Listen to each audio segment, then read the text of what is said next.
আসসালামু আলাইকুম। তো আলহামদুলিল্লাহ অবশেষে পেজে 10,000 ফলোয়ার্স হয়েছে। তো কিভাবে পেজ জার্নি শুরু করলাম আপনাদের সাথে শেয়ার করব আজকে। আর এখানে ভর্তা করব। তো আজকে ভর্তা করার জন্য এই তো টমেটো টাইলা নিছিলাম, তারপরে বেগুন আর হচ্ছে পাঙ্গাস মাছ বাইজা, তারপরে কাটা বাইজা নিছিলাম। তো প্রথমে আমি পেঁয়াজ আর হচ্ছে ধনিয়া পাতা মানে বাটনা একটু ভালো করে বাইটা নেব, বাইটা তারপরে এক এক করে ভর্তাগুলো বানাবো আর কি। তো সত্যি বলতে শখ করে পেজ খুলছিলাম, পেজ খুইলা পেজে কাজ করবো ওই চিন্তা কইরা খুলি নাই। তো প্রথম ৪ মাসে আমার মানে ১০০ ফলোয়ার্স হয়েছিল। প্রথম পেজ খুইলা সবাইরে বলতাম যে আমার পেজটা ফলো দেন, অথবা আমি নিজে গিয়া অন্যান্য আইডি থেকে আমার পেজটা ফলো দিতাম আর কি। যাদেরকে ফলো দিতাম তাদের আইডি থেকে। তবে সত্যি বলতে যাদেরকে নিজে হাতে ধইরা ফলো দিয়েছে তারা কোনোদিন একটা লাইকও দেয় নাই ভিডিওর মধ্যে। ভিডিও দেখা তো অনেক দূরের কথা। তো আচ্ছা ওইটা আজকে নাই বলি। তো আসলে প্রথম ৪ মাস লাগছে আমার ১০০ ফলোয়ার করতে। তো ফলোয়ার কিভাবে হয় বা ভিডিও কিভাবে ছাড়ে, ভিডিও কিভাবে আপলোড দেয় বা এডিট করা কিছুই জানতাম না। মোট কথা কিছুই জানতাম না। তবে আসলে কাজ করতে, করতে কিন্তু অনেক কিছু জানা হয়।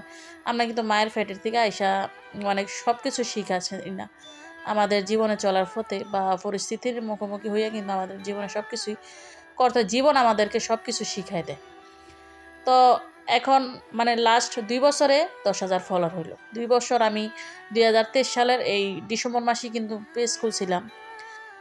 প্রথম জানুয়ারি মাসের ১ তারিখে মানে রাত্রে ডিসেম্বরের শেষ জানুয়ারির শুরু ওই সময়তেই আমি প্রথম ভিডিও আপলোড করছিলাম। তখন ২ দিন ৩ দিন পর, পর বা সপ্তাহে একটা ভিডিও আপলোড করতাম। এডিটিংও পারতাম না। মোটামুটি কিছুই পারতাম না। ভয়েস দিয়েও ভিডিও করিনি। আমি কিন্তু অনেক ভিডিও ডিলিট করা লাগছে যেগুলা আমি আহ মিউজিক দিয়ে ছাড়ছিলাম বা ইসলামিক ভয়েস দিয়ে ছাড়ছিলাম, ওগুলো ডিলিট করা লাগছে। আসলে কপিরাইট পড়ছে আর কি। তো আমি কিন্তু আসলে এই শেষ ৩ মাসে ৫,০০০ ফলোয়ার্স করছি। আর যদি বলতে যাই তারপরে ২১ মাসে হইছে আমার ৫,০০০ ফলোয়ার।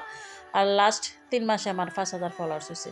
তো মোট এই ২ বছর লাগছে ১০,০০০ ফলোয়ার হইতে। ১০,০০০ ফলোয়ার অনেকের কাছে অনেক কিছু না। তবে যেহেতু আমি আসলে আমার খুব কষ্ট হইছে।